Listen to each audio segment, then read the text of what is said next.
4, 3, 2, 1. Vous écoutez Taxi FM, musique, sport, information. Toutes vos passions sont forcément sur Taxi FM. Taxi Presse. Retrouvez tous les jours de 11h à 12h45 Eric Gatan et ses confrères à bord du taxi de la mi-journée. Informations exclusives et coulisses de l'actualité tout azimut. Nos éditorialistes décryptent et commentent l'univers de l'actualité sans concession et sans langue de bois. Taxi Presse, tous les jours de 11h à 12h30 avec Eric Gatan. Taxi Presse. Madame, Monsieur, bonjour. Bonjour à tous. Nous sommes ravis de vous retrouver ce matin sur la radio Taxi FM Lomé. Taxi Presse, la grande messe de ce vendredi, c'est avec Ferdinand Haïti, le patron de bi-hebdomadaire L'Alternative, et Abi Alpha, Isotou, le patron de l'hebdomadaire Le Rendez-vous. Avec eux, nous reviendrons sur l'essentiel des sujets ayant marqué l'actualité cette semaine. Nous reviendrons notamment sur un sujet de santé qui semble être inquiétant. Aujourd'hui, vous l'écouterez, et puis on parlera également un petit peu seulement de la politique avec la coalition de 14 partis de l'opposition qui se mobilise pour la semaine prochaine par rapport à certains meetings et de sensibilisation sur l'ensemble du territoire. On va y revenir. On va commencer avec la revue de presse avec le quotidien Togo Matin. Le confrère parle de l'opposition, beaucoup plus la C14. Les manifestations reportées, annonce aussi notre confrère. D'ailleurs, on le disait ici hier avec notre invité Antoine Folly. Développement du volontariat international de réciprocité, l'ANVT et France Volontaire restituent la recommandation des rencontres de Lomé et Niamey. Dans l'éditorial du journal, la colère des dieux catholiques de Palimé, vous lirez l'article pour une meilleure compréhension. Vous savez que dans le diocèse de Palimé, il se passe beaucoup de choses depuis plusieurs mois maintenant, depuis le déclenchement d'un profond malentendu. On peut le dire ainsi entre l'évêque Monseigneur Benoît Alonou et le père Yves-Paul Lazaglo, Gerson Gallet et Daniel Gbadi. Face cachée de la tournée de l'ANC, les prémices d'une guerre froide à la C14 qui ne dit pas son nom. Le confrère revient sur le sujet. Et puis carburant frelaté, l'Afrique de l'Ouest, l'Eldorado pour les grands pétroliers internationaux. C'est une interrogation du confrère Togo Matin. L'autre quotidien, c'est Liberté. Le confrère évoque la liberté politique. Retour à la raison, c'est une interrogation. Le pouvoir autorise enfin les manifestations de la C14 dans les villes assiégées. Vigilance nécessaire dans les rangs de l'opposition, écrit notre confrère, avec une jolie caricature à côté. Je ne vous en dis pas plus. Vous achetez le journal Liberté et vous aurez tous les éléments. Péril dans les écoles nationales d'instituteurs. Les enseignants boycottent les examens de fin de formation. Que se passe-t-il encore dans ce secteur? Vous lirez l'article dans le journal. Et puis, les Pays-Bas confirment la toxicité des carburants vendus en Afrique de l'Ouest. Le confrère revient donc sur cette information. Et puis le Nigeria qui menace de cesser la fourniture électrique au Togo. Pour quelles raisons? Vous lirez l'article dans le quotidien Liberté ce matin. Il y a le Canard indépendant qui parle également de la décision de la CEDEAO, décision à venir bien sûr. En attendant la décision de la CEDEAO, l'opposition remobilise ses troupes, écrit notre confrère. Le journal qui parle également du non-respect de ses engagements, la CET de nouveau sur la sellette, un petit peu comme le confrère Liberté l'évoquait tout à l'heure. Vous lirez l'article à la page 4. Guéguerre dans le diocèse de Palimé, le Vatican apporte son soutien à Monseigneur Alonou, les prêtres frondeurs répliquent. Vous lirez leur réaction dans le journal Le Canard indépendant. Et puis en termes politiques encore, si vous voulez, sommet, CEDEAO, CAC, le tandem fort allie à la manette, écrit notre confrère. C'est le journal Le Canard indépendant, bien sûr. Vous avez le bi-hebdomadaire L'Alternative qui parle de mégalomanie. Mathias Lata immatricule une voiture de luxe au nom d'une ménagère. Mathias Lata, c'est le fils du colonel Nyama Lata. Vous lirez l'article dans le journal à la page 3, à la page 5. D'ailleurs, on reviendra sur le sujet avec Ferdinand Haïti tout à l'heure. Crise politique, la C14 lance l'assaut. Le gouvernement abdique, écrit notre confrère. Agriculture, suspension des enquêtes agricoles, menace sur le financement du FMI et de la FAO. L'interrogation à lire dans le bi-hebdomadaire L'Alternative. L'autre bi-hebdomadaire, l'Union pour la patrie, parle du forum politique de haut niveau sur le développement durable. Le rapport Togo présenté à New York en chiffres. Et il y a d'ailleurs à la une du journal la photo du Premier ministre Comicel Klassou. Pour marquer les 45 ans de la BOAD, un forum de haut niveau sur le solaire à Lomé, et puis demande d'extension du plateau continental, le Togo et le Bénin s'accordent sur le document de soumission. Un autre sujet lié donc au climat des affaires, une progression de 16,3% d'entreprises créées au premier semestre, écrit le confrère L'Union pour la patrie. Le bi-hebdomadaire L'éveil de la nation parle également de l'exécution des conclusions du dernier round de discussion intertogolais. Gouvernement et C14 se testent la bonne foi, écrit Sam Diabo ce matin. Le journal qui parle également du projet de meeting de la C14 à Sokode, Bafilo et Mango. Des militants du PNP dénoncent un acharnement de Fabre sur des villes martyrs. Mais comment est-ce qu'il faut comprendre ce sujet? Vous lirez l'article à la page 3 du journal. Gestion des finances publiques, le Togo bénéficiera d'une assistance technique du FMI et de l'Union européenne. Et puis la lutte contre la corruption, quel rôle pour les organisations de la société civile et les médias? L'interrogation à découvrir dans l'éveil de la nation. Vous avez le Libéral qui est aussi dans le kiosque ce vendredi. Dans son éditorial, le confrère parle de la CEDEAO, les grands enjeux du rendez-vous de Lomé. C'est ce que vous lirez. Togo, 217 milliards de francs CFA d'aide publique au développement mobilisés en 2017. Des chiffres que publie donc le confrère Le Libéral. Le journal qui revient également sur les prochains meetings de l'opposition. Le gouvernement donne son feu vert. Et vous lirez l'article dans le journal ainsi que un autre sujet en marge des luttes traditionnelles dans la COSA. La CEDEAO a célébré la journée de l'OAS. Vous lirez l'article dans le journal, bien entendu, Le Libéral.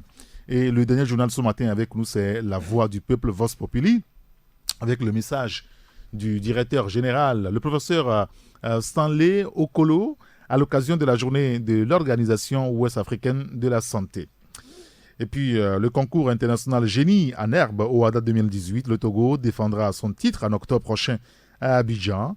Et puis, harmonie et rapport de voisinage, un sujet que vous lirez dans le journal La Voix du Peuple, Vox Populi. Alors, outre La Voix du Peuple dans les kiosques ce vendredi, vous avez le Libéral, le bi-hebdomadaire, l'autre bi-hebdomadaire L'éveil de la nation, le bi-hebdomadaire L'Union pour la patrie, le bi-hebdomadaire L'Alternative, vous avez le quotidien Liberté, le quotidien Togo Matin, et vous avez l'hebdomadaire Le Canard Indépendant. Taxi FM, la seule radio d'information continue. Et retour en studio avec mes confrères Ferdinand Haïté, le patron du bi-hebdomadaire L'Alternative. Bonjour Ferdinand. Bonjour Eric et bonjour à tous les auditeurs. Vous allez bien? Oui, ça va. On a le moral et puis il y a un auditeur de la messe de vendredi, oui, qui suit cette émission, qui est souvent émerveillé par nos analyses, les points de vue des uns des autres, et qui apprécie la qualité du débat et qui a fait envoyer un flux de 25 000 pour encourager l'équipe de vendredi. Ben, dis donc. Donc, je tenais à le remercier pour ce geste d'amitié, oui, et d'encouragement. Nous, on essaie de faire de notre mieux pour informer les populations, forcément chacun avec son analyse de la situation. Bien sûr. Et donc, on remercie cet auditeur qui a envoyé les 25 000 par flux. Ben merci à lui.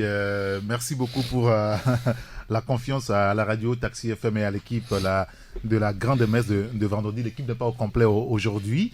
Vous savez que cette semaine, c'est un petit peu compliqué pour nous, puisque tous les confrères sont dans la COSA par rapport aux luttes. Et voilà, c'est d'ailleurs la raison pour laquelle nous n'avons que Ferdinand et Abi Alpha en studio ce matin. Bonjour Abi.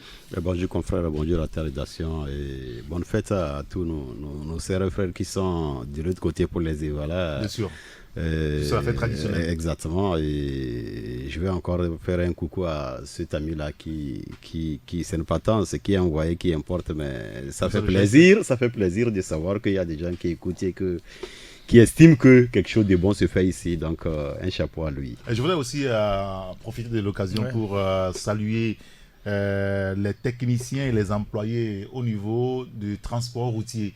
Nous avons fait un tour là-bas hier par rapport à un dossier Non, par rapport à l'immatriculation d'un véhicule, bien entendu. On a été témoin quand même de la bravoure, du travail, du sérieux qui est quand même appliqué au travail là-bas. Et ce matin, nous voulons quand même saluer tous ceux qui travaillent, les techniciens de ce côté du transport routier, notamment l'incontournable, le vieux de la vieille, Ali Tatassé, c'est ça? Tatassé, Ali Tatassé, ouais. C'est un grand frère. Oui, un grand frère, mais je me suis renseigné hier, je me suis rendu compte que c'est... comment est-ce qu'on dit ça? C'est votre beau-frère, non? Oui, bon. C'est-à-dire, il va vous appeler oncle. Oh, ouais, c'est ça. Le neveu. Le neveu, ouais. Voilà. Il va vous appeler oncle. Ouais, exactement. Vous voyez que mes radars n'étaient pas quand même mauvais. Alors, on le salue, monsieur Ali, sur la radio Taxi FM ce matin. Écoutez, je voudrais commencer le magazine avec un sujet santé. On a été alerté ce matin par un fait, un jeune béninois qui est arrivé au niveau du CHR Lomé commune le 29 juin dernier, il y a quelques jours, quelques semaines si vous voulez, et qui a succombé juste le lendemain. Ferdinand, que s'est-il passé réellement? Non, c'est une alerte qui est parvenue ce matin par rapport à ce jeune béninois qui est arrivé chez nous ici, qui avait eu des soucis de santé, qui a été pris en charge dans cet hôpital-là et qui a succombé, mais les symptômes qu'il présentait n'étaient pas rassurants. Donc il y a pas mal d'interprétations que les gens font actuellement. On reste prudent, c'est juste une alerte. Oui. Certains parlent d'un cas d'Ebola et donc les informations qui ont été envoyées avec des images des combinaisons que portent souvent les gens quand il y a ces problèmes d'Ebola. Donc on attend de voir ce que les responsables de la santé, le ministère, le département vont dire pour situer l'opinion, mais c'est une alerte qui circule déjà sur les réseaux sociaux. Voilà, on s'en tient à ça pour le moment. On n'en sait pas plus pour l'instant. C'est vrai que c'est un petit peu difficile ce matin de pouvoir faire des recoupements. Tout à fait. Par rapport à cette information, mais les images qui nous sont parvenues démontrent quand même la gravité de cette affaire-ci. Oui, à partir du moment où les gens sont déjà dans les combinaisons qu'on voit souvent sur les questions d'Ebola ou de ce genre de maladies, ça veut dire que c'est quelque chose de sérieux. On attend de voir, voir ce qui sera dit par les autorités sanitaires. Alors, comme il vient de l'autre côté de la frontière, Bénin, où sévit entre-temps, oui, la fièvre Lassa. C'était aussi quelque chose qui a sévi énormément au nord du Bénin et puis un peu au nord du Nigeria. On ne sait pas si c'est de ça qu'il s'agit ou c'est d'Ebola. Abi Alpha.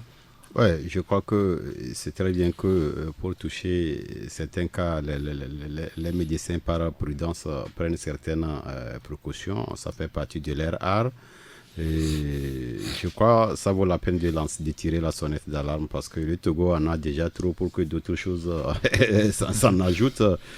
Nous souhaitons que les gens soient plus regardants par rapport aux cas qui sont admis parce que le fait qu'il n'y ait pas de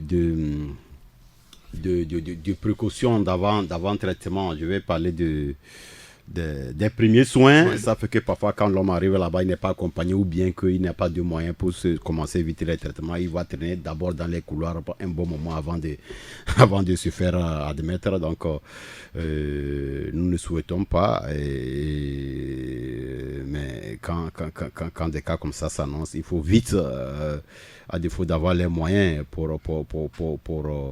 pour limiter les dégâts, il faut vite savoir de quoi il est question et puis porter les gants, quoi. Encore une fois, le Togo a déjà une grande c'est-à-dire assez de problèmes pour que des cas comme ça s'en ajoutent. Mais Dieu merci, jusqu'ici, Dieu nous a préservé des cas comme ça, en dehors des épidémies de choses, de peste, les épidémies de choléra, et qui ne sont pas moins fréquents, qui sont aussi quand même plus ou moins gérables. Les cas graves comme Ebola et autres là, Dieu merci, Dieu nous en préserve très souvent. Je pense que ça va continuer comme ça, mais il faut que nous jouions notre rôle pour quand même parce qu'on dit souvent de mettre la bassine sur le genou et Dieu va vous la mettre sur la tête, quoi.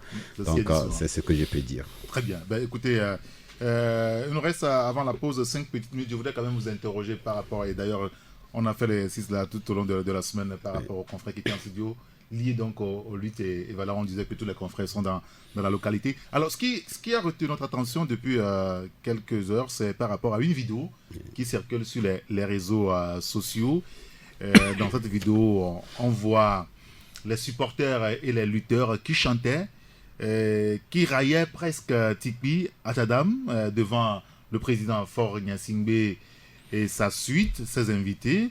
Et cette chanson, nous avons demandé à ce qu'on nous explique. Il disait que Tikpi Atadam a fui devant Faure, que Faure est fort, vraiment fort. Est-ce que ça vous a interpellé, Ferdinand? J'ai pas suivi la vidéo, mais j'ai vu les commentaires que les gens sont en train de faire. Et puis c'est une vidéo qui est devenue un peu virale. Oui, bien sûr. Chacun y va de son commentaire. Moi, ce que je vais dire juste, je vais dire quand on est un chef d'État, on travaille pour la cohésion nationale. On est rassembleur. Oui, mais en même temps, on n'a pas demandé ça.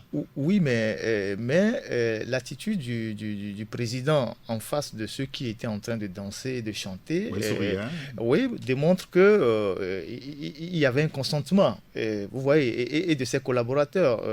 Et donc, je pense que lorsqu'on est président de la République, on travaille à maintenir l'unité de la nation, la cohésion nationale, parce que ce genre de comportement crée des problèmes entre les ethnies. Je ne sais pas si vous comprenez, parce que quoi qu'on dise, Faure Gnassingbé, il est président de la République, il est dans son fief, et, il est avec les siens. Atadam aussi a des gens avec lui. Et donc, ces genres de comportements ne sont pas de nature à renforcer la cohésion nationale. Donc, si moi j'ai quelque chose à dire, c'est d'inviter ceux qui gouvernent le pays à être au-dessus de ces genres de trucs qui fragilisent l'unité nationale, qui opposent les ethnies. C'est des choses qu'il faut interdire ou sanctionner, parce que dans une dans des événements, oui, mais bon, du président à l'époque. Je ne sais pas si c'était sincère, mais dans des événements culturels de ce genre, il faut éviter de glisser sur le terrain politique. Il faut éviter d'instrumentaliser ces genres d'événements pour en faire des choses. Si par exemple demain à Sokodé, les gens sont en train de faire une fête à Sokodé, je n'ai pas la liste des fêtes qui se font souvent à Sokodé, et des gens commencent par dire des trucs comme ça du président de la République, je pense que c'est pas bon. Et donc moi je pense que lorsqu'on est président de la République, il faut filer le manteau de celui qui maintient l'unité du pays, qui interdit certains de ces dérapages là. Et là on est dans un événement culturel, on n'avait pas besoin de dérailler. Oui, justement, est-ce qu'on ne peut pas l'inscrire finalement dans le registre de dérapage malheureux? Oui, j'ai suivi plusieurs fois la vidéo. La remarque que je vais faire, il faut dire que tout comme dans mon milieu, Koumondé Pewa, je sais aussi que la fête traditionnelle Evala est une fête des railleries. Si dans ta concession, on te connaît avec un défaut, très vite, moi, ma concession guette. Le jour de cette fête, c'est cette chanson que nous, on entonne pour se moquer de ton quartier. Et vice-versa. Et dans mon milieu, tous les quartiers sont prêts à endosser ces railleries les moments de fête. Sauf que, et je sais, pour avoir grandi à milieu Kabylie, je sais que ça là, c'est courant en moment des évalas. Ça là, ce n'est pas du jamais vu. Sauf que ici, ce n'est pas des invectives entre quartiers ou bien entre quelqu'un qui se serait mal comporté ou bien qui a violé l'éthique et qu'on s'en moque. Ici, ça glisse sur le terrain politique. C'est ça qui n'est pas bon, comme l'a dit le confrère, il faut qu'on l'évite. Tu sais, je crois bien que le Togolais a dépassé certains débats. Tout de suite, je faisais rire un ami. Hier nuit, mettez-moi en 30 minutes pour résumer une situation. Hier nuit, un ami m'a envoyé des États-Unis un son audio que j'ai écouté avec plaisir. C'était une chanson que j'ai écoutée c'est-à-dire dans une langue que j'entends parler pour la première fois. C'est une langue togolaise, c'est le Louba. Ça se parle, il y a une partie de ce peuple qui est vers le Togo, une partie qui est vers le nord du Bénin. C'est la première fois que j'entends quelqu'un comme ça directement chanter dans cette langue. Et ça m'a fait plaisir. Qu'est-ce que j'ai fini par conclure? J'ai conclu que si tu parles bien le thème et tu parles bien le cabier, automatiquement tu comprends cette langue. D'accord. Tu vois si vous comprenez? Oui. C'est-à-dire c'est la conclusion que j'ai tirée parce que la chanson m'a tellement intéressé que j'ai pris la nuit pour la transcrire, que j'ai envoyé à certains amis et j'ai conclu que si tu parles bien le thème et tu parles bien le cabier, tu comprends cette langue.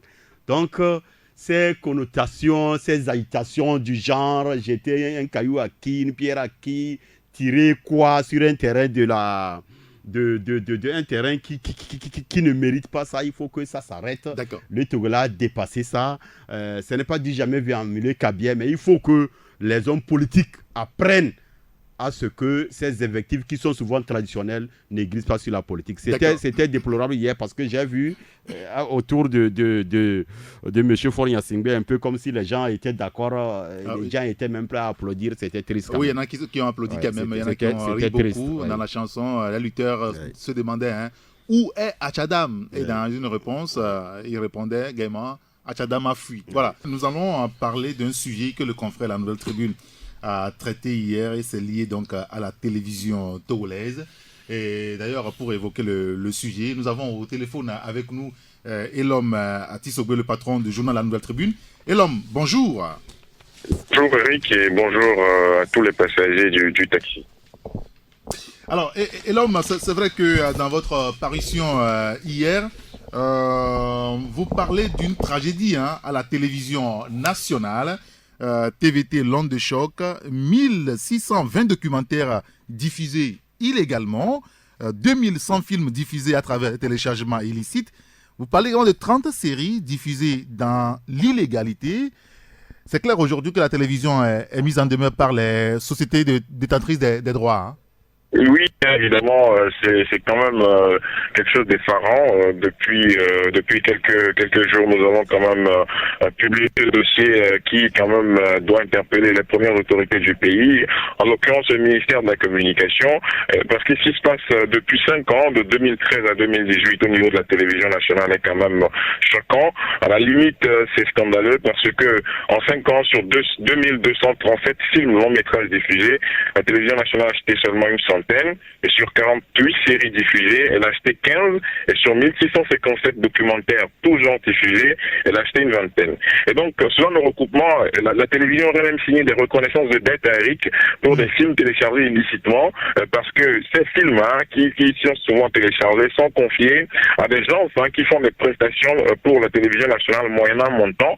Et donc, la TVT, sur cette période-là, a quand même laissé des ardoises en signant des reconnaissances de dette envers ces personnes qui s'occupaient des téléchargements. Et donc aujourd'hui, c'est clair que la société détentrice de ces droits-là ont signé, ont mis en demeure cette télévision pour téléchargement illicite et diffusion illégale de films, de séries, de feuilletons. Et voilà que c'est maintenant un dossier qui s'ouvre, un autre front qui s'ouvre au niveau de cette télévision nationale, un dossier que doit gérer le ministère de la Communication, parce que cette télévision qui est sur satellite, qui émet 24 heures sur 24, a quand même des programmes et des films, des séries, des feuilletons, à la limite, qui sont quand même diffusés de façon illégale. Alors, et l'homme, si les responsables de la télévision togolaise sont obligés aujourd'hui, depuis plusieurs années maintenant, de télécharger illégalement des films, des séries, des documentaires, c'est peut-être parce qu'ils ont un manque de moyens terrible. Oui, bien évidemment, on ne sait pas comment ça se gère au niveau de la télévision nationale, comment se gèrent les moyens, qui est responsable de la gestion de ces moyens, combien l'État alloue chaque année par rapport au fonctionnement de la télévision. Déjà que les employés de la TVT, c'est pas Alice au pays des merveilles. Vous savez que les gens là-bas, les personnels de la TVT, les journalistes qui sont quand même, qui perçoivent un salaire dérisoire. Il y a des gens qui ne sont pas dans la fonction publique, qui n'ont aucun titre. Les émissions qui sont quand même animées souvent en semaine, les émissions avec des factures qui sont déposées sur la table. C'est des émissions où on facture la prestation et qui finalement l'animateur prend 10 000 ou 20 000 juste pour cela, juste pour son émission, alors que l'émission coûte par semaine 150 000 ou 370 000. Et donc il y a beaucoup de choses qui se passent de façon normale dans cette boîte-là, surtout que il y a des reportages où on dit que bon, le prestataire est obligé, le client est obligé de payer 300 000 parce que c'est la télévision nationale, on ne peut pas se déplacer comme ça, et on ne sait pas ces frais de reportage, c'est pas dans la poche de qui ça va. Et il y a beaucoup de problèmes en interne au niveau de la télévision nationale qui font qu'aujourd'hui, on se rend compte que cette télévision-là, si on n'y prend garde, va quand même mourir de sa propre mort. Parce qu'on apprend déjà que le budget alloué pour cette année 2018, c'est déjà épuisé. On est déjà au premier semestre de l'année, mais le budget de l'année est déjà épuisé au niveau de la TVT. Si bien que les gens ne savent pas réellement ce qui se passe au niveau de la gestion des finances de cette télévision qui est quand même une télévision nationale. Et donc, il y a quand même urgence à pouvoir regarder rapidement ce qui se passe de ce côté-là pour qu'on puisse opérer les réformes, voir dans quelle mesure cette télévision nationale qui diffuse ou qui est sur satellite doit quand même essayer de revoir les choses pour qu'on puisse quand même parler bien de notre télévision nationale pour une bonne fois en termes de qualité, en termes de gestion et en termes d'emploi au niveau de cette entreprise. Oui, c'est évident que c'est un dossier hors norme que vous traitez avec des casseroles de la télévision togolaise qui s'accumulent, on le voit si bien de jour en jour. Vous avez évoqué dans l'article aussi la vétusté du matériel technique de la télévision nationale. Alors, si on revient sur le sujet initial, un peu plus de 800 millions pour... je vais dire, l'habillage et les jingles, on se rend compte que ça suffise pas. Hein? En fait, c'est une prévision. C'est une prévision de la production. Une prévision de la production. La production dit que pour pouvoir habiller maintenant l'antenne avec la production de jingle, il faut 881 300 000 francs CFA. Et habillage d'antenne, fabrication de jingle compris. Et donc c'est une prévision. C'est ce que la division des programmes a déposé sur la table du ministère de la Communication. Et elle a chiffré tous ses besoins relatifs à cette recommandation, à ce montant-là précisément, pour pouvoir améliorer la grille des programmes qui nécessitent d'être alimentés en films, séries et feuilletons de tout genre. Et donc, voilà, on ne sait pas. C'est vrai que nous, on a consulté certains spécialistes qui disent que c'est pas exagérer ce montant, c'est parce qu'on ne sait pas aujourd'hui quel feuilleton, quelle série, quel film la TVT va pouvoir acheter. Mais au niveau du ministère de la Communication, on a eu un écho, on a appris que les autorités du ministère se disent que c'est pas quand même, si on n'a pas les moyens de pouvoir faire tourner la télé 24 heures sur 24, il va falloir trouver une solution. Et donc voilà un peu l'atmosphère aujourd'hui. Mais depuis hier, à la publication du dossier, on a compris que les lignes sont en train de bouger. Timidement, oui, mais les lignes bougent quand même. Très bien, écoutez, on a compris. Ceux qui n'ont pas quand même lu votre dossier peuvent quand même le lire s'ils ont un peu de chance. Et retrouver le journal La Nouvelle Tribune dans les kiosques encore aujourd'hui. Écoutez, merci beaucoup Eloma Tisogbe. Merci Eric et très bonne émission. Allez, bonne journée à vous. Bonne journée à vous aussi. Parfait. Abi Alpha, qu'est-ce que ce sujet vous suscite-t-il? La télévision togolaise. Je crois que la télévision togolaise est en train de mourir du syndrome des sociétés d'État au Togo. Le syndrome des sociétés d'État au Togo, c'est la malgestion, c'est la mauvaise gestion, tout ce que vous connaissez. Et donc, c'est triste que ce soit cette télé qui est censée être jusqu'au 31 décembre dernier, c'est Yuvo Devi qui dirigeait la télévision togolaise. Je ne refuse pas, quel que soit celui qui est là-bas, l'essentiel, c'est pas la tête de l'homme, mais les méthodes qui ont cours, les méthodes qui sont implantées, qui ne bougent pas, ces méthodes ont la peau dure. À la TVT, ce n'est pas forcément la qualité. En termes de technicité de ceux qui travaillent. Je dis bien que cette boîte est gérée à l'image du pays. Le dossier du confrère ne vient que confirmer ce dont nous parlons tous les jours. Cette boîte fait quand même partie de ces boîtes qui ont eu le mérite tout récemment d'engloutir des milliards sous prétexte qu'on devait la mettre sur satellite. Nous avons été témoins de comment un privé, notamment la LCLF, a mine de rien, quand la boîte a été créée, comment malgré que ce soit une boîte privée, la courte période que la LCF a pu faire sur satellite, la qualité des prestations et ce que, c'est-à-dire que même quand vous êtes hors frontière, que vous suivez, vous êtes d'accord de suivre une chaîne satellitaire, mais depuis que les milliards, plus de 10 milliards ont été versés dans cette réforme, pour quand même donner une autre image à notre télévision mère. Depuis là, qu'est-ce qui a changé concrètement? Qu'est-ce qui a changé? Donc, quand tu résumes tout ça là, tu te dis que, encore une fois, la boîte est en train de mourir du syndrome des sociétés d'État. l'essentiel, ce n'est pas... Et quand tu peux te poser une question, depuis que cette boîte existe, combien de fois les séries, tout ce que nous vivons, nous suivons, combien de fois les gens ont fait de la production, comme on le vit dans d'autres chaînes, c'est-à-dire sur d'autres chaînes. Combien de fois il y a eu de la production en termes production locale. Exactement. Combien de fois? Donc, quand vous êtes là pour consommer une chaîne nationale qui a beaucoup de moyens, un capital financier, un capital humain qui a beaucoup de moyens, qui est obligé de consommer de prêt-à-porter.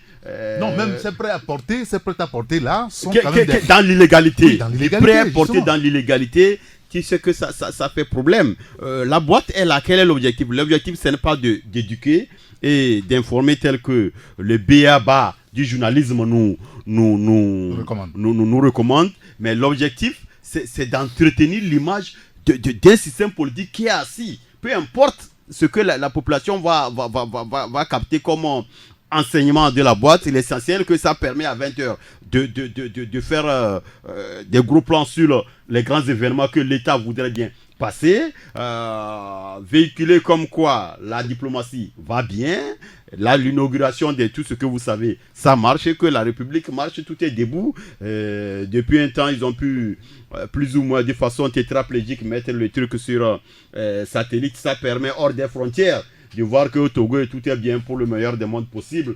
Donc, peu importe la qualité des prestations et qu'est-ce que les Togolais en tirent, c'est vraiment regrettable. Si c'était un privé comme ça, on dirait que bon, c'est encore possible. Alors, on me signale qu'en Côte d'Ivoire, par exemple, le budget annuel par rapport à la RTI tourne autour de 12 à 13 milliards de francs CFA. Ici, moi, je ne voudrais même pas savoir quel est le budget de notre télévision. Oui, que le budget est déjà fini. Mais comment ça se gère, tu vois, donc merci beaucoup, c'est ça qui est la vraie question. Ferdinand, oui, mais que suscite en vous à ce sujet?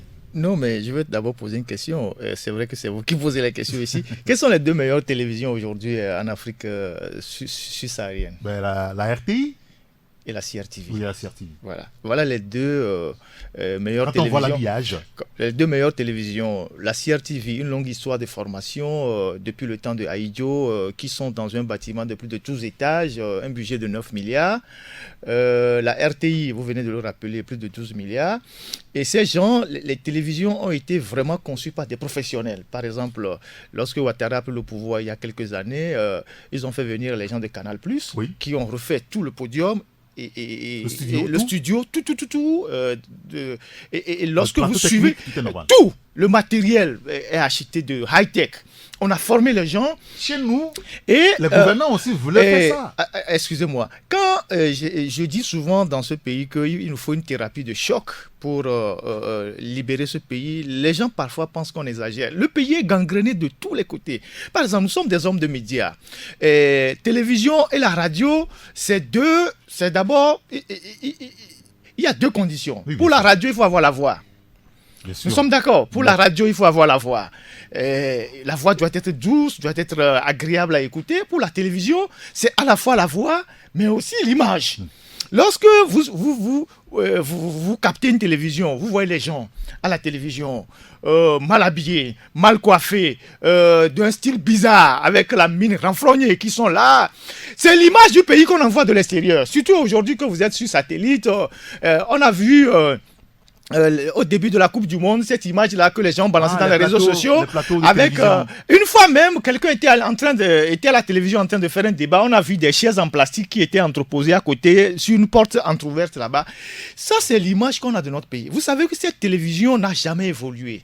Cette télévision est toujours restée dans la logique des années 70, où on faisait l'animation politique, on faisait le culte du parti unique, le culte des individus, et donc, c'est aujourd'hui rempli des gens qui sont des petits frères, des cousins, le népotisme, les gens n'ont pas forcément la formation requise, les gens sont arrivés par l'intermédiaire de tel baron. On n'a jamais pris soin de revoir l'image de cette télévision. On a investi 23 milliards à un moment donné, avec... ça, c'est la volonté du gouvernement. Attendez, non, c'est un projet bidon où les gens se sont partagés de l'argent. On a conçu un projet. Excusez-moi. On a donné de l'argent aux gens. Pour bâtir non. Les gens au sommet de l'État se sont organisés pour piquer l'argent dans une banque ici, avec leurs amis qu'ils ont mis devant, en disant... Oui, c'est ça, avec le fameux monsieur Adoum qui a des entrées à la présidence. Ils ont débloqué l'argent, les 23 milliards. C'est actuellement un souci qui est sur la table du gouvernement. Le gars, avec ses amis du Togo, se sont partagés les sous. Le gars a disparu. Ils ont mis en place un bâtiment derrière l'hôtel qui n'a jamais... qui n'a jamais été achevé. Ouais. Au temps du ministre, la dame de la communication, là, comment elle s'appelle Awate Koume Allo. Elle est allée sur le chantier là-bas disant non, ça va se terminer, que c'est anormal, le chantier est toujours abandonné. Le monsieur a disparu avec les 23 milliards. Ces complices togolais ont pris les sous, ils sont là tranquillement dans le pays. Et quand vous allez à la télévision nationale... Dumont était aussi ministre de la communication. Oui, avant. Et quand vous allez à la télévision nationale, c'est un nid de serpents, de vipères, il n'y a pas de toilettes, il n'y a rien. Les gens sont là-bas, ils sont dans les saletés depuis des années. Ils ne se posent même pas de questions. Ils n'ont pas de matériel, ils n'ont pas de caméra.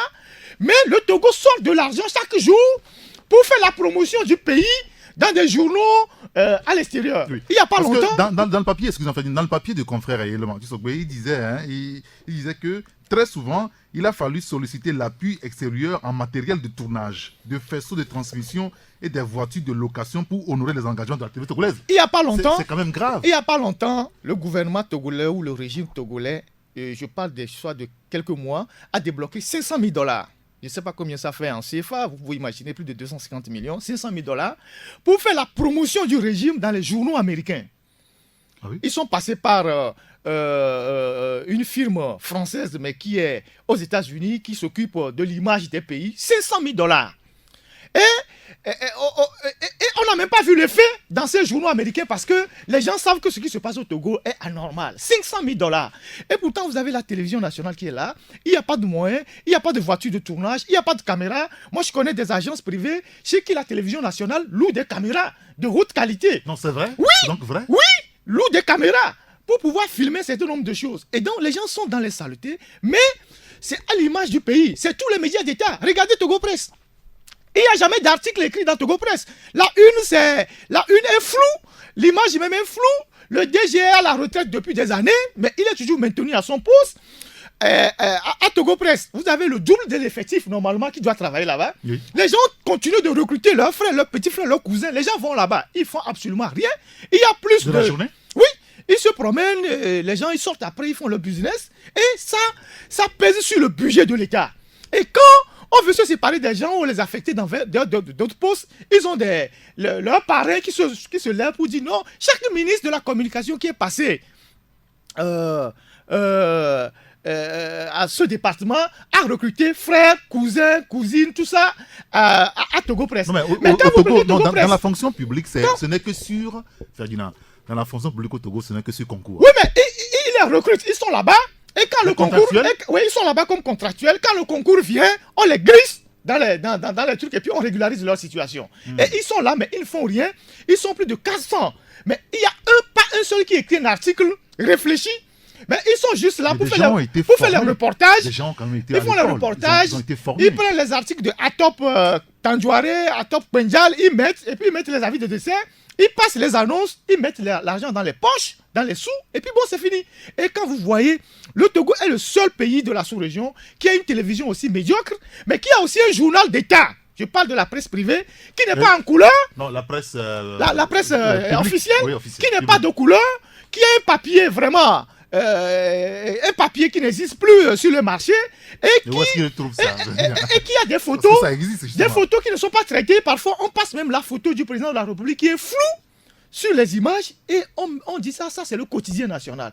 Et ça, tout ça, ça reflète l'image même du régime et de ceux qui gèrent le pays. Alors, de toutes les façons, quand même, la télévision togolaise, c'est ce que nous avons pour l'instant. Alors, comment est-ce qu'il faut améliorer tout ça? Moi, ça fait plus de 2 ans que je n'ai plus capté ça. Ça fait 2 ans que vous n'avez pas capté la TV. Et comment est-ce que vous savez tout ce que vous dites là? Non. Mais attendez, mais pourquoi je vais capter? Eric, on ne peut pas dire que c'est ce que nous avons pour le moment. Je ne veux pas me créer des problèmes. Non, aujourd'hui, il s'agit d'attirer l'attention des gouvernants sur ce qui se passe. Parce que quand on nous dit, excusez-moi, quand on nous dit par exemple que la télévision nationale, pour aller couvrir des manifestations, la plupart du temps, est obligé d'aller louer du matériel à l'extérieur de la boîte, c'est quand même ahurissant. Oui, ça c'est. Ça veut dire que les gens n'ont pas les moyens. C'est évident. L'État doit les doter de moyens. Les gens n'ont pas de moyens. Ça ne veut pas dire que l'État ne donne pas de moyens. Ouais, c'est ça. Ça ne veut pas dire que pas l'État ne donne pas de. Ne pas avoir des moyens. La télévision produit les moyens. Ne pas avoir des moyens, c'est différent. Exactement. C'est différent de ne pas avoir un budget. Il y a des moyens. C'est la mauvaise gestion, c'est clair. Elle est la seule chaîne nationale. Elle est la seule qui couvre tout le pays. Donc, si aujourd'hui, M. Eric a une publicité à passer, le tarif à la TVD, par exemple, est différent du tarif à la TVT. Oui. Donc, c'est facturé. Moi, je pense que quand les gens présentent le journal, vous vous rappelez tout récemment, pas plus tard, qu'il y a 6 ou 7 mois, une dame, ça a fait beaucoup de débats. Une jeune dame présentait le train de Bolloré. Non, pas le train. Elle présentait le journal là-bas. Elle tâtonnait. Est-ce que c'est tâtonner à cheval entre le sommeil et l'ivresse? Vous vous rappelez? À cheval entre le sommeil et l'ivresse. C'est l'année passée. Hier nuit encore, j'ai encore reparcouru cette vidéo. Donc quand tu regardes ça, c'est différent de ne pas avoir les moyens. Il faut qu'on regarde le débat. Moi, je pense que c'est une chaîne nationale quand même. Et que quand on ne peut pas bien faire, il faut quand même... c'est un écrivain qui dit qu'on apprend à bien écrire en lisant ceux qui ont bien écrit. Oui. Le minimum, si on ne peut pas inventer ce que il faut copier. On regarde ceux qui ont inventé que ça marche. Le meilleur artisan, c'est lui qui sait regarder un peu. Exactement. Mais quand on fait du sur place, comme l'a dit le confrère, c'est du médéfrérisme et qui doit être où les gens ont pris leur pose comme des poses fétiches, on ne les bouge pas, quel que soit ce qu'ils donnent comme prestation, rien. D'autres viennent là-bas, c'est des promotions canapé, pendant que ceux qui ont l'expérience par rapport à d'où il vient, il peut porter là-bas. Si quelqu'un qui est encore mieux loti arrive après lui, il peut avoir la promotion. Mais c'est normal que ça accouche de ça. Je dis bien que cette télé est l'image atypique de la gestion du pays. Et elle est en train de mourir du syndrome qui fait mourir les sociétés d'État. Je dis bien, elle est la seule. Elle est la seule. Même les choses, les deux chaînes dont vous avez parlé, je ne pense pas qu'à un moment donné de leur parcours, exactement, je ne pense pas qu'à un moment donné de leur parcours, elles ont eu la chance d'avoir à injecter immédiatement 23 milliards comme ça. 23 milliards, ça fait 6 mois de salaire pour les Togolais. Ça fait 6 mois. Mais oui, pour la fonction publique. Si. Militer les choses, parce que c'est 4 milliards 500 qui paient les fonctionnaires à la fin du mois. Donc 23 milliards, il faut diviser 23 par 4,5. Tu vas trouver que c'est beaucoup de mois de salaire. Pendant ce temps, on verse ça, on ne voit pas les résultats et nous sommes obligés de parler. C'est vrai que c'est des confrères là-bas, la confraternité aurait aimé que... c'est-à-dire que ceux dont on parle... Mais ça là, on parle de ce qui concerne la télévision nationale. Je dis bien qu'aussi longtemps que les gens ne veulent pas évoluer. Et que tout comme le politique n'a pas évolué parce que ils sont là plus par souci de conserver un pouvoir, non pas pour développer un pays. C'est pourquoi nous sommes là où nous sommes. Les gens sont là, comment faire, quel voyage opérer, quelle inauguration faire, quel prêt consentir pour que, c'est-à-dire pour qu'on arrive à faire survivre un système politique. C'est ça l'objectif des hommes politiques. Très bien. Aussi longtemps qu'une chaîne est là pour être le maillon, la boîte de relais pour cette machine qui fait survivre. En tout cas, au niveau de la HAC, il y a quand même un programme. Récemment, la haute autorité a quand même rassemblé les partis politiques, les responsables de la télévision nationale, pour quand même, pour quand même faire en sorte que sur la télévision nationale, qu'il y ait une certaine équité quand même dans la diffusion d'informations. Pendant qu'il y a ça là, dans ce qu'on veut bien appeler une chaîne mère, c'est difficile à la HAC de faire la leçon aux petites entreprises. Vous savez que vous savez que chaque ministre de la communication qui est en poste prend de la dotation chez Togo Presse. Non, comment ça? Mais c'est moi qui vous le dis. On avait déjà écrit ça. Togo Presse donne de l'argent au ministère. Par exemple, à l'heure où nous sommes là, si vous fouillez bien, vous fouillez actuellement bien. Si Lorenzo veut aller, par exemple, aux Evala, il adresse un budget à Togo Presse. Et Togo Presse lui donne de l'argent. À quel titre? Mais c'est comme ça que ça fonctionne. Non, je ne comprends pas. À quel titre? Mais il y a de l'argent là-bas. On lui donne, c'est le business qu'ils font. De telle manière qu'aucun ministre n'a le pouvoir de faire les réformes dans ces départements. Parce que les ministres qui viennent, on leur donne de l'argent, eux ils sont là juste pour manger. On me rappelle que Togo Presse c'est parapublic. Oui, un petit peu comme la CET, Togocel. Laisse ces histoires de parapublic. On sait comment ça se passe. Oui, c'est un statut parapublic. Oui, mais on sait comment ça se gère. Vous voyez? Et donc, par exemple, si vous prenez la TVT aujourd'hui... J'ai une minute. Quelle est, par exemple, aujourd'hui, la meilleure émission sur la RTI? Ah, l'émission de midi, là. C'est midi. Oui. Est-ce que vous avez une émission comparable sur la TVT? Avant, il y avait... Est-ce que vous avez une émission de cette qualité, par exemple, sur la TVT? En termes de prestations, en termes de prestations, de la qualité du podium, du studio, des micros, des invités, l'habillement des gens. Est-ce que vous avez quelque chose comme ça? Comment est-ce que tout le temps, on doit balancer à la figure du monde entier les images de Mathusalem? Il est 12h05 sur Radio Taxi FM. Merci de nous faire confiance. Toujours en studio avec Ferdinand Haïté du journal Alternative et Abi Alpha du journal Le Rendez-vous. Vous voulez placer un mot avant qu'on passe à notre sujet? Je voulais juste ajouter ça avant que tu passes à un autre sujet. Je disais, quand tu disais que tu demandais à Ferdinand où est-ce que le Togo Presse trouve l'argent, tu sais, elle est la seule. Il faut suivre les tarifs de publicité dans la sous-région par rapport au prix. Ce que nous publions là. Demande-toi au Sénégal, quand tu as une publicité à passer à la page 8, combien on te prend? Au Bénin, en Côte d'Ivoire. Togo Presse est le seul organe dont les tarifs répondent, c'est-à-dire aux tarifications de l'Afrique occidentale. Actuellement, si tu de suite, Ferdinand passe une page de publicité chez moi, je lui demande de donner 100 000, il va se gratter la tête. Oui. Mais Togo Presse, c'est respecté. Demande-leur une page de publicité à Togo Presse. Les sociétés, les entreprises qui passent, demande combien ils paient. Donc c'est une boîte qui a de l'argent. Ils ont de l'argent. Donc il n'y a pas à dire où est-ce que cette boîte trouve l'argent pour payer. Ils ont de l'argent.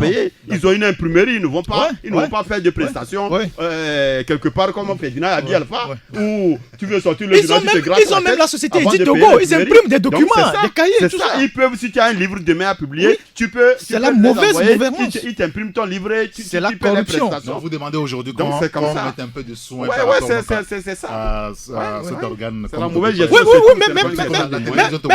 les gouvernants, lorsqu'ils se retrouvent le matin avec des images floues à la une d'un journal comme Togo Presse, ou bien les images qui, à la télévision nationale, à la télévision nationale, les images comme on était à l'époque de l'Harmattan, et ça passe sur, on dit satellite, tout ça là, est-ce que ça fait leur honneur?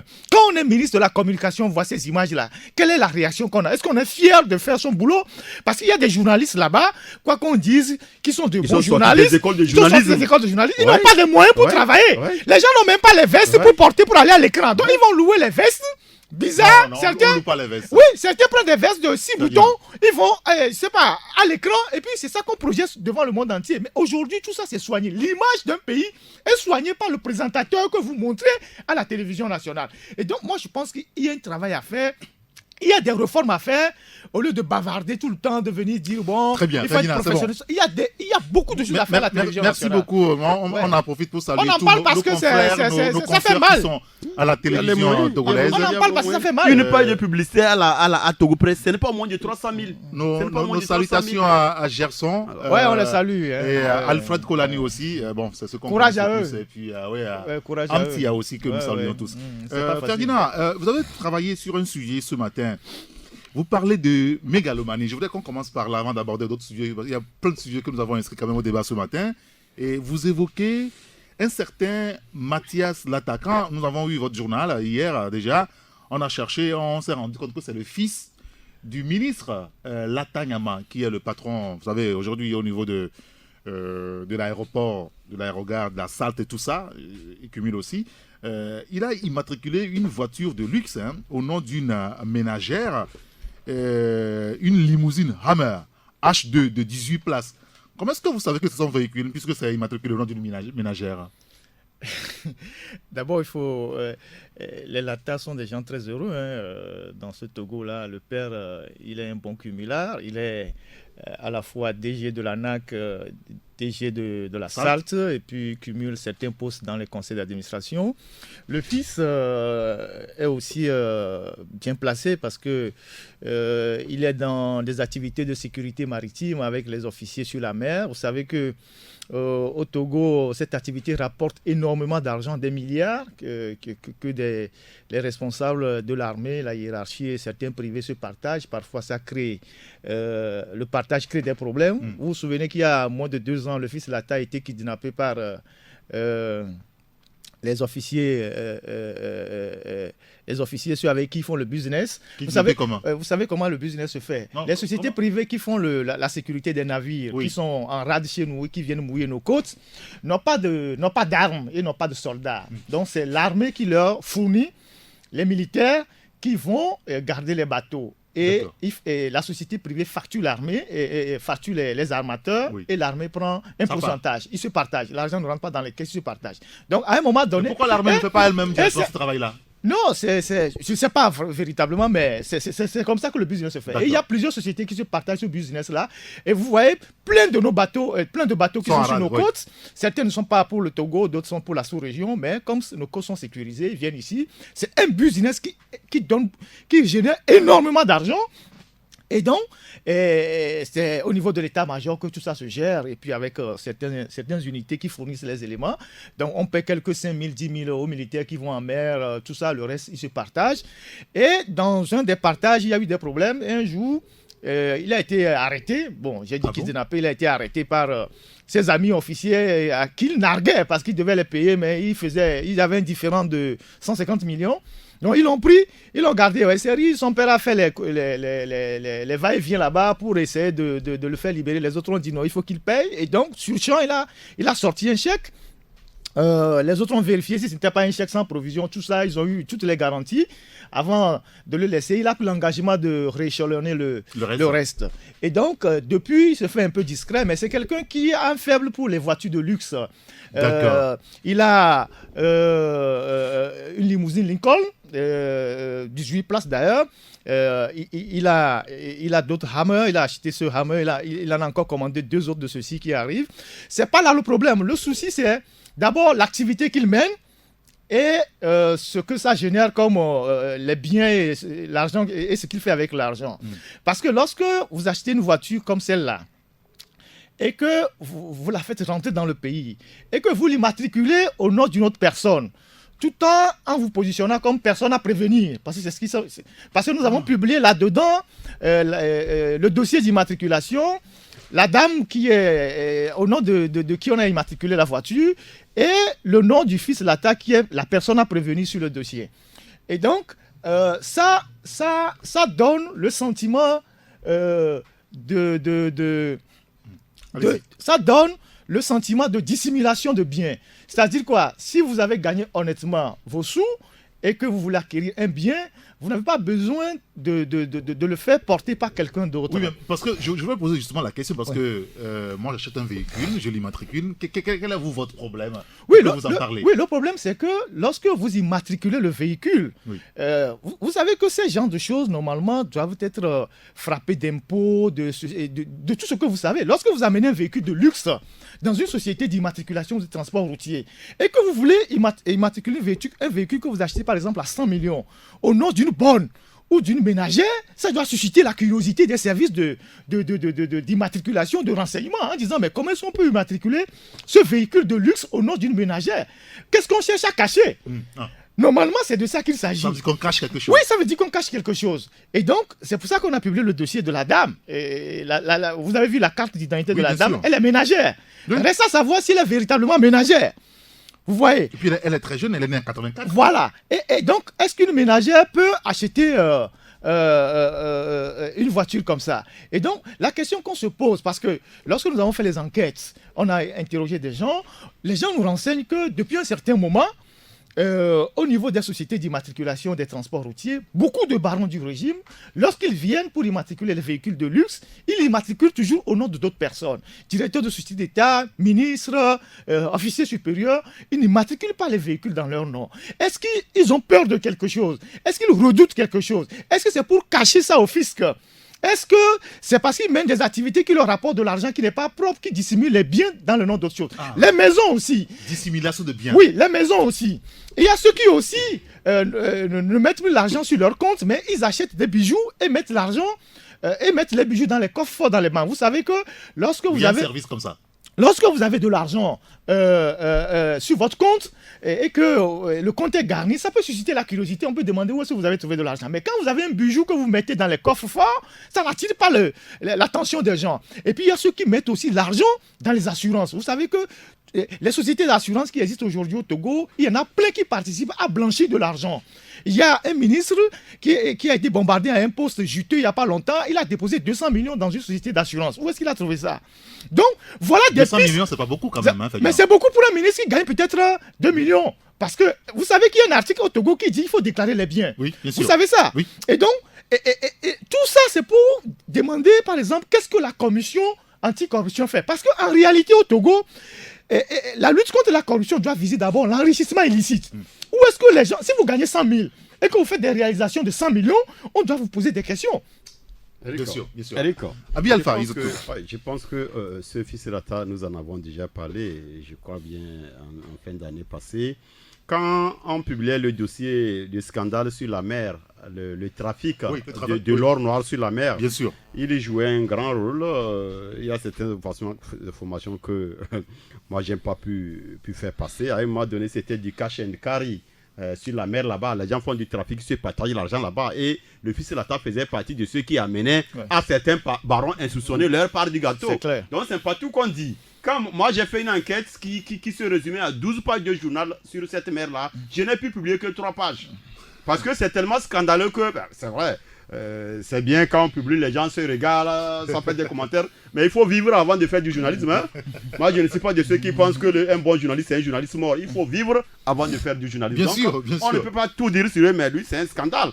Pourquoi il met ça au nom de quelqu'un d'autre? Ça me rappelle tout récemment une histoire courante d'un baron tout puissant qui est encore sur les sellettes. Il a géré d'impossibles sous, mais actuellement il traverse la dèche, il traverse des difficultés. Ah bon? On ne sait pas trop pourquoi il cherche. Il est en train de chercher de l'argent, mais il a mis certains de ses biens, notamment hors du pays, en vente. Et quand notamment des maisons, quand il a acquéré ces biens-là, il a mis ça au nom d'un de ses fils. Le fils, malheureusement ou bien heureusement, n'est pas quelqu'un, comme disaient mes frères Chokossi, il n'est pas consommé, c'est-à-dire il n'est pas équilibré. Et actuellement, il a du mal à reprendre les biens chez le fils et vendre et résoudre, fermer les trous qu'il doit fermer. C'est en cours actuellement. Pourquoi il doit à un moment donné ces biens-là mettre ça au nom de quelqu'un d'autre qui actuellement même n'est même pas équilibré pour lui restituer ses biens? Voilà comment les gens font du cash sexe, des prêtres, non? Et c'est ça qui est en train de démolir le pays. Normalement, quand tu vas au Ghana, tout de suite, on immatricule cette voiture de plaque ghanéenne qui traverse la Plao. Tous les Ghanéens qui te croiseront sur la route, ils te félicitent, ils te disent Ghana Fest. Tout le monde est content de voir un frère ghanéen. Comment? C'est parce que comment le monsieur a acquis ça? Quelle activité lui a permis ça? Tu sais pourquoi le trafic procède sur la mer? La capitainerie sur le port n'a pas les patrouilleurs pour aller sur la mer pour voir le trafic qui se passe là-bas. Les patrouilleurs, les patrouilleurs sont gérés par... Est-ce que c'est privé? C'est plus ou moins une partie de l'armée qui gère la patrouille. Ça veut dire que quand un bateau arrive là-bas et qu'il est soupçonné par la capitainerie de trafic, le port n'a pas les moyens pour envoyer une équipe là-bas pour n'est-ce pas, discipliner les... Et ça permet à ceux qui font le trafic sur la mer le mélange de Dirty Diesel dont on a parlé. Vous vous rappelez, oui, quand vous étiez sur l'autre radio, j'étais le premier à parler de ce trafic-là sur la mer là-bas, avant que ça ne sorte en scandale avec l'ONG suisse. Vous vous rappelez? Oui, bien sûr. Mais quand ça se fait ce scandale-là, qui est vraiment un scandale impossible, c'est pourquoi c'est triste quand actuellement les gens courent derrière les vendeurs de ce qu'on appelle boudet. Oui. 50% du boudet est officiel, ça sort par la mer là-bas. Et le boudet, ça se fabrique à 15 km de nos côtes ici. Et ça sort, naturellement, chacun veut prendre sa part du gâteau. Malheureusement, on court derrière ces jeunes-là qui se débrouillent de ce trafic-là. Pourquoi ce monsieur doit mettre Cette voiture, c'est très bien, c'est bien comme chose. J'aurais aimé qu'un Togo qui est normal, que des jeunes comme ça, roulent dans des trucs comme ça. Je vais être fier de mon pays, tout comme actuellement les Ghanéens sont fiers à chaque fois qu'ils voient un de leurs dans une voiture de luxe. Mais ici, qu'est-ce que ça donne? Bien. Voilà comment les gens ont bloqué un secteur donné de l'activité économique sur la mer, et ils en font leur caverne d'Ali Baba. Ils se partagent les biens. C'est normal qu'on en parle. Si tu as acquis ça légalement, pourquoi le nom de quelqu'un? Mais pourquoi? Et puis si les gens ont vraiment de l'étiquette, un minimum s'ils ne sont pas nés avant la honte, avec nos rues là, tu amènes une voiture comme ça ici. Et tu fais partie. Non, Abi, ça, mais c'est notre sujet. Si, ça veut dire que tu es condamné à ça fait triste, quoi. Vraiment, ça fait triste. D'accord. Pourquoi au nom de quelqu'un d'autre? D'accord, très bien. Écoutez, merci beaucoup sur ce sujet. Il y a un autre sujet, avant d'aborder la question politique, un autre sujet lié donc au gravier. Ouais. C'est aussi un vrai problème dans le pays. Vous savez que la question même de l'acquisition des terres, le problème foncier, est un problème réel. Et cette fois, c'est au niveau des graviers que le problème se pose. Il semble qu'il y a des Chinois, Ferdinand, c'est vous qui écrivez ce sujet, des Chinois qui sont au cœur d'un business, là aussi, un business de gravier, qui finalement échappe à notre fisc, à l'OTR. Oui, il y a vraiment des anomalies dans ce pays. Bon, nous sommes là pour essayer de les ressortir, d'attirer l'attention des autorités. Visiblement, ce pays, on l'a vendu aux étrangers et que les Togolais sont devenus... Non, comment ça? Oui, parce que... Vous savez qu'on a parlé ici du phénomène de l'accaparement des terres. Quand on le dit, les gens pensent qu'on est en train de s'amuser. Allez un peu à l'intérieur, vous allez voir comment est-ce qu'on est en train de déposséder les villageois des terres. Soit pour... Oui, soit pour... par exemple, des activités comme ça, soit pour d'autres activités, et les dégâts qu'on fait à la biodiversité, à l'environnement. Oui. Et ça ne meut personne. Là, on parle des Chinois. Vous savez, les Chinois aujourd'hui ont pris une importance dans l'économie togolaise. Ils sont vraiment présents dans tous les secteurs. C'est vrai que les gens n'osent dire que pour les Français. Les gens ne regardent que les Français en disant oui, la France. Mais aujourd'hui, la menace, c'est beaucoup plus les Asiatiques. Et nous, les Africains, nous ne devons pas quitter un colon pour aller vers un autre colon. Si nous quittons les colons, c'est que nous sommes libres pour toujours. Je suis parfois choqué de voir des jeunes Africains sur les réseaux sociaux qui applaudissent les Russes, qui applaudissent les Chinois, qui applaudissent les Turcs en disant oui, les Américains sont mauvais, et les Français sont mauvais, c'est les Chinois qui sont bons. Aucun d'eux n'est bon, chacun sait son intérêt. Normalement, nous devons tracer notre propre chemin. C'est comme ça qu'on doit évoluer. Aujourd'hui, nous sommes à la merci des Chinois. Vous savez qu'ils sont déjà dans le port autonome, le port privé, qui est en face de... Ils sont à 50% là-bas. Comme dans l'actionnariat. Ils sont rentrés dans l'actionnaire à 50%. Ils sont dans les télécoms. C'est eux qui ont coulé Togo Télécom. Ils ont vendu du matériel. Comment ça, eux qui ont coulé? Ils ont vendu du matériel. C'est vous qui êtes allé vers eux, oui, mais ils ont vendu du matériel, comment on appelle ça, de mauvaise qualité. De mauvaise qualité. D'ailleurs, le reste, c'est ce qu'on a retiré récemment avec les histoires de Illico, la société Huawei, 30 millions de dollars. Aujourd'hui, Togo Télécom est en train de payer cet argent avec les intérêts. Et ces gens-là sont là. Le reste de l'argent est rentré dans les circuits de corruption. Ils ont fait les 2 routes de Aledio Bafilo. Ça a été repris 2 ou 3 fois. C'est des entreprises chinoises qui se sont partagées les sous. Ils sont à l'aéroport où on a dit qu'on va faire l'aéroport à 75 milliards. C'est passé à 150 milliards, du simple au double. On n'a pas vu l'hôtel qu'on a prévu. Certaines choses qu'on a prévues sur les maquettes ont disparu.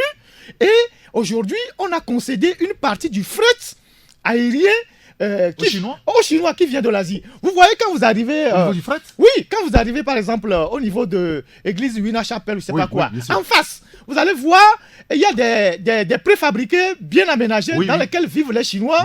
Dans cette cour-là, il y a la piscine, tennis, tout. Et un peu au fond, vous voyez, on a conçu de grands entrepôts. Oui. Voilà ce qu'on a concédé aux Chinois par rapport au prêt qu'ils ont fait pour l'aéroport, pour combien, je ne sais pas, 20 ans, 25 ans, pour gérer le fret qui vient de l'Asie. Et donc, aujourd'hui, qu'est-ce qu'on constate? Les Chinois, là, dont on parle, ils ont acheté des terres, des hectares à Agbelouvé. Actuellement, il y a une tension à l'heure où je parle entre les villageois et ces Chinois-là. Ils ont les pierres. Oui. Ils font exploser les pierres là-bas, ils font du gravier concassé. Et ils acheminent ce gravier-là à Lomé, derrière l'hôpital CHR chinois, pas loin de la présidence. Oui. Ils ont loué, ils ont baillé des terres chez les autochtones là-bas et le gouvernement, ils sont entendus. Ils avaient baillé dans un premier temps pour 5 ans. Après, ils ont prolongé le bail sur 20 ans. et ils stockent les graviers là-bas, qu'ils vendent à tout le monde, à des privés, mais qu'ils vendent sans reçu. C'est-à-dire que si vous allez là-bas, nous sommes allés, il y a quelqu'un qui nous a pris dans son véhicule, on est allé là-bas. Vous achetez le gravier, si vous achetez même 1 million, il n'y a pas de reçu. Mais pourquoi? Non, leur fonctionnement c'est cash, comment vous appelez ça? Cash and carry. Vous ne prenez pas de reçu. Alors, cette activité-là... donc le fils ne peut pas quand même tracer tout cela? Parce qu'il n'y a pas de traçabilité. Ah oui. Mais ils sont en train d'exploiter des richesses de notre pays, mais sans traçabilité.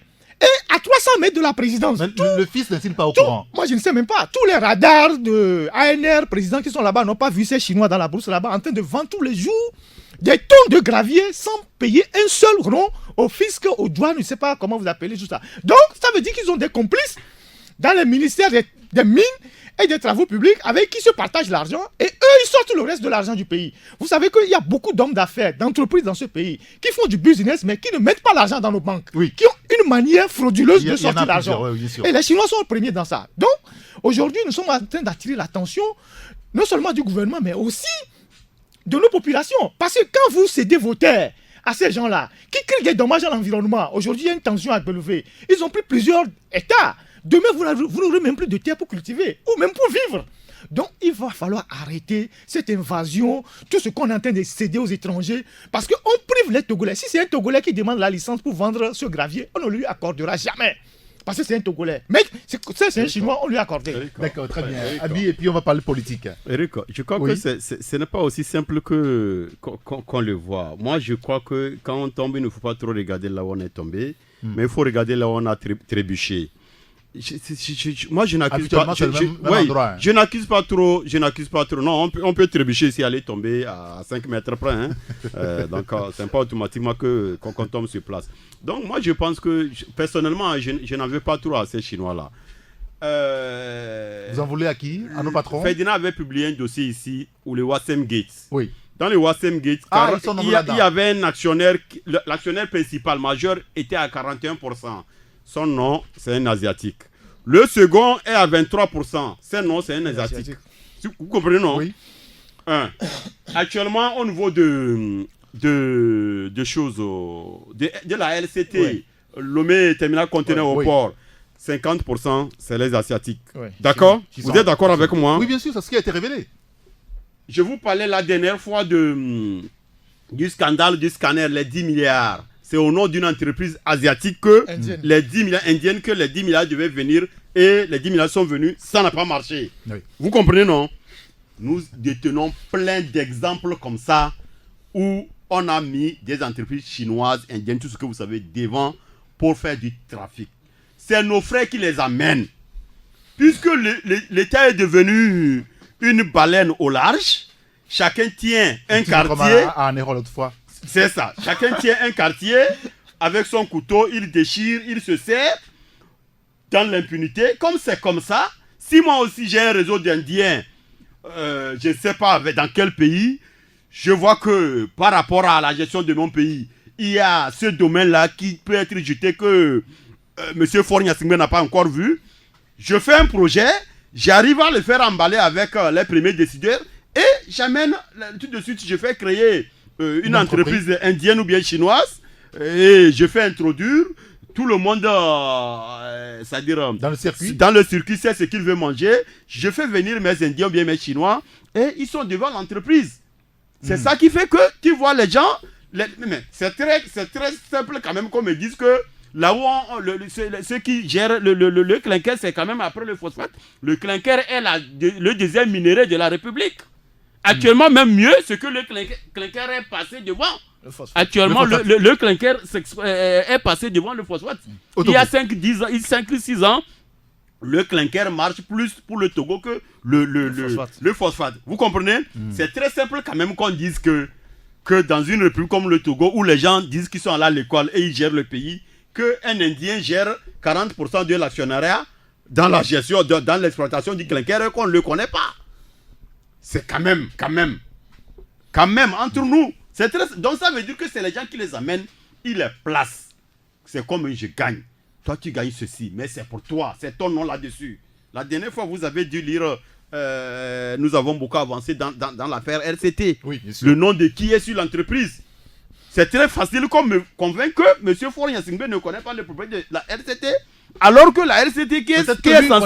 S'il vous plaît, s'il vous plaît. On est d'accord, Abi Alpha. S'il vous plaît, qu'ils connaissent, qu'ils ne connaissent pas, c'est un scandale là-bas. Comme ils disent que la RCT qui doit verser, qui doit payer la redevance. Les redevances, c'est-à-dire les factures au port, dit que il ne paie pas parce que le contrat ne le fait pas obligation de payer, il ne paie pas. Donc, ça fait qu'il y a beaucoup de manques à gagner par rapport au perdu, à ce que le port doit verser au budget national. En 2016, ça a fait perdre 1 milliard à l'État. Et que M. Adénion, qui a géré la construction de la RCT, qui était présent sur le chantier pendant la construction, et que le port a participé à presque un quart de financement dans la construction de la RCT, tout comme le port a financé aussi une partie de la construction de la route du contournement. Parce que ces prêts-là qui arrivent, très souvent, l'État aussi, bénéficiaire, doit amener une partie de choses. Oui. Donc, le port a financé une partie de la construction de la RCT, qu'on me dise qu'Adénion ne connaît pas les actionnaires, qui n'a jamais vu le contrat. Et que M. Faure Gnassingbé trouve que c'est normal que la République continue. Tu penses que c'est normal? Bien, Abi Alpha. Donc, c'est eux qui les amènent, c'est leurs Chinois. C'est pourquoi moi, entre-temps, je parlais des Bolloré chinois et des Bolloré togolais. Donc, eux, c'est chacun a son chinois au Togo, chacun se taille la part du gâteau et il s'arrange avec son réseau de Chinois. Il mange aussi longtemps que le désordre va continuer, on va vivre là-dessus, quoi. Merci beaucoup, Abi Alpha. Il nous reste 5 minutes. Nous allons parler politique avec la coalition des 14 partis de l'opposition. Ce matin, le confrère Liberté s'interroge quand même, parlant de liberté politique, le retour à la raison, le pouvoir qui autorise enfin les manifestations de la C14 dans les villes assiégées.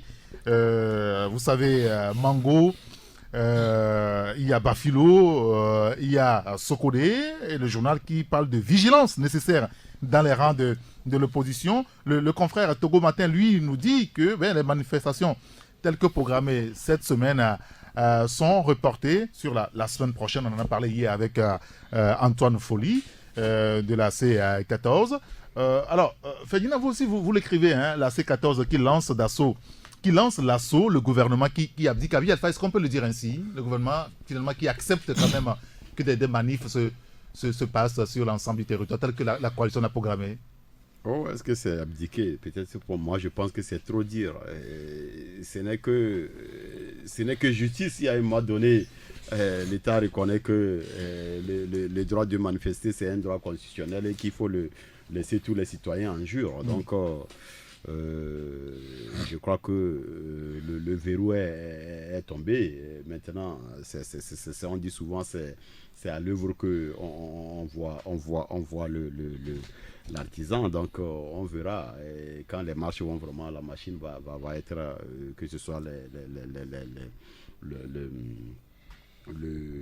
dans les jours à venir, ou bien la semaine prochaine, plus choses, on verra. Sauf que le confrère Léveil nous apprend ce matin que par rapport à ce projet de meeting de la coalition, il y a des militants du PNP qui dénoncent un acharnement de Fabre, Jean-Pierre, sur des villes martyrs. Le PNP ne serait pas quand même d'accord qu'il y ait quand même des meetings, notamment à Sokodé, à Bafilo et à Mango, que ce serait un piège quand même du pouvoir? Ouais, moi, je crois qu'ils ont débattu pendant leur séance de réunion là-bas à la coalition. Ils se sont dit beaucoup de choses et ça a été un débat. Ce n'est pas quelque chose comme ça qui est tombé comme ça, a été un débat et qu'ils se sont entendus sur le minimum. À un moment donné, je crois savoir que ça veut ressembler comme si, comme le régime fait semblant de lâcher, on va aller dans ces localités voir si vraiment ils vont au bout de la bonne foi. Donc c'est en ça que le PNP dit non, c'est pas possible qu'on prenne cette localité comme du cobaye pour voir si ça va marcher. Si ça ne marche pas, ça veut dire qu'il y a des gens qui vont endosser les pots cassés. Ah oui. Donc tu comprends, non?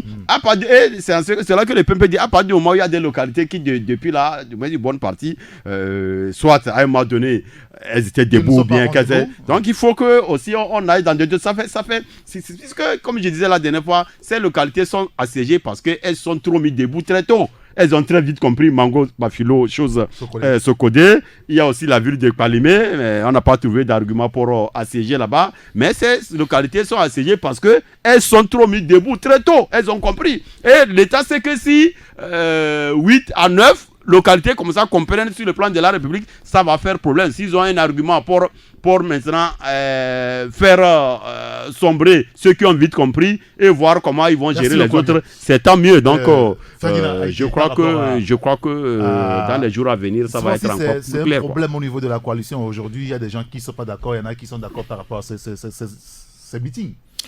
Non, moi je pense que c'est le problème des égos et ça a toujours été... Ça continue? Ça toujours, je pense bien, ça a été toujours un frein à la lutte et moi je ne vais pas rentrer dans des considérations qui a raison, qui n'a pas raison, mais juste rappeler aux uns aux autres que les Togolais qui sont à leur côté, qui luttent pour le changement, n'ont que faire de leur petite personne. Vous savez, je dis bien petite personne parce que les gens luttent pour un idéal, les gens ne luttent pas pour suivre un leader, suivre, je sais pas, j'ai toujours dit il faut dépersonnaliser la lutte, il faut essayer de sortir la lutte de la sphère des gourous. Aujourd'hui, on a l'impression qu'on est dans une guerre entre partisans de deux partis, ayatollah contre talibans, tout ça. Moi, tout ça n'arrange pas l'image de la coalition. Et vous êtes parfois étonné qu'on vous dise que parfois des ambassadeurs ou des partenaires trouvent que nos leaders ne sont pas encore véritablement prêts à gérer les affaires de l'État. C'est parce qu'il y a toujours des choses comme ça. Parce que ces gens de Mais choses... en même temps, quand il y a 14 personnes qui sont ensemble, oui, il y aura toujours des problèmes. Sauf que, oui, je suis d'accord que quand il y a 14 personnes, il y a toujours des problèmes. Mais sauf que, jusqu'à présent, on attend de cette coalition véritablement une offre politique. Vous savez que depuis qu'on est là actuellement, on est là sur le plan de la politique, cette coalition, il n'y a que les communiqués, il n'y a que les conférences de presse, mais il n'y a pas encore, les gens lancent des termes, des mots, mais il n'y a pas encore une véritable offre politique. On n'est pas en campagne, Ferdinand. Non, ce n'est pas une question de campagne. Quand vous parlez de transition, ça veut dire que vous dites... Il faut changer le régime. Oui. Alors, qu'est-ce que vous proposez? Il faut commencer par le dire. Oui, il faut faire le débat en interne. Il faut savoir où on va, avec qui on marche, qui est devant, qui sont ceux qui suivent, qu'est-ce qu'on va faire demain. Parce que moi, je sais une chose.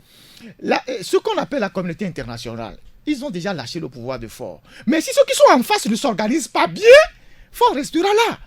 Vous savez, quand dans la Rome antique, lorsque un empereur revient de guerre, ou un général revient de guerre victorieux et qu'il arrive dans le pays et que tout le peuple l'acclame, tout le monde crie son nom, comme il y avait les Césars, tout ça, il y a toujours quelqu'un derrière lui qui va lui rappeler que tu es mortel.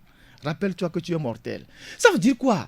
Les leaders d'aujourd'hui doivent savoir qu'ils ne sont que l'expression, ils ne sont que le symbole d'une expression populaire. Si demain ils n'achèvent pas la mission, les gens vont les quitter. Donc il faut que les gens fassent preuve d'humilité. Il y a un livre que je lis et que je recommande aux gens qui a pour titre « Changer le monde sans prendre le pouvoir ». C'est un livre en anglais qu'on a traduit en français, qui est rare sur le marché, mais que j'ai commandé. « Change the world without taking the power ». Dans ce livre-là, on démontre, c'est un livre de révolution, on démontre comment est-ce qu'on peut prendre le pouvoir, et on peut changer le monde, mais sans prendre le pouvoir.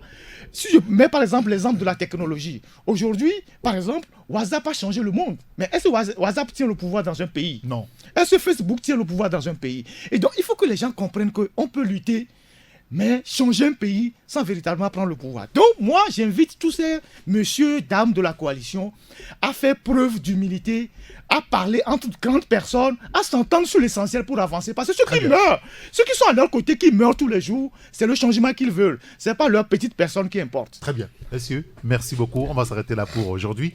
Merci beaucoup à... Ça finit déjà? Oui, il est l'heure, Abi Alpha. On a engrangé 2 minutes supplémentaires. Ça ne vous suffit pas? Revenez-nous vendredi prochain. Inch'Allah. Merci beaucoup à Abi Alpha Isoto. Je rappelle que vous êtes le patron du journal Le Rendez-vous. Ferdinand a été le patron du journal L'Alternative. Messieurs, merci beaucoup. Merci. Bon vendredi à tous les frères musulmans. Je vous souhaite de passer un excellent week-end. Merci à Jack Prosper, à notre réalisateur du jour. Lui, il est bien habillé ce matin quand même. Merci à James également. Merci à tous des cons au transport routier, les amis qui sont de ce côté-là. Merci à vous tous. Appelez-moi Saint-Rigator. À lundi. Toujours une longueur d'avance. Taxi FM.